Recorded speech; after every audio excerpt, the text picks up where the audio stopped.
Hello বন্ধুরা, কেমন আছেন? আশা করি সবাই ভালো আছেন। ইমতি রেসিপিতে সবাইকে স্বাগত জানাই। আজকের রান্নাটা হবে জাদুকরি রান্না।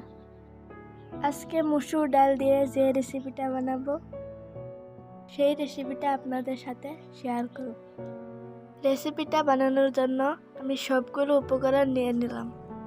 এখানে ডিমগুলো আমি আগে থেকে সিদ্ধ করে রেখেছি, আর মসুর ডালটা আধা ঘন্টা পানিতে ভিজিয়ে রেখেছিলাম।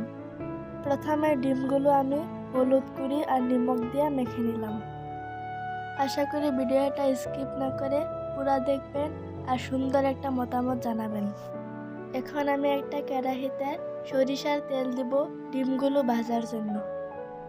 তেলটা গরম হওয়ার পরে এক এক করে সব ডিম ভাজার জন্য দিয়ে দিব। এইভাবে আমি ডিমগুলো নাড়াচাড়া করে ভেজে নিব। আমার ডিমগুলো ভাজা হয়ে গেছে। এখন আমি এক এক করে সব ডিম নামিয়ে নিব।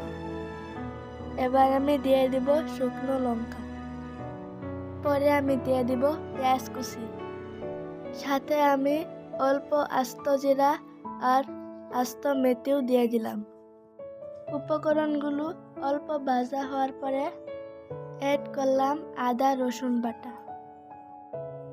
এখন আমি অ্যাড করব মরিচ গুঁড়া, হলুদ গুঁড়া, জিরা গুঁড়া, ধনিয়া গুঁড়া এবং স্বাদ মতো নিমখ। মশলাগুলো খুব ভালোভাবে মিক্স করব। ও, আমি তো ভুলে গিয়েছিলাম তেজপাত দেওয়ার জন্য। এখন আমি দিলাম তেজপাত। ভিজিয়ে রাখা ডালগুলো এবার মশলাতে অ্যাড করব, আর ভালোভাবে নেড়ে চেড়ে আমি পানি অ্যাড করব।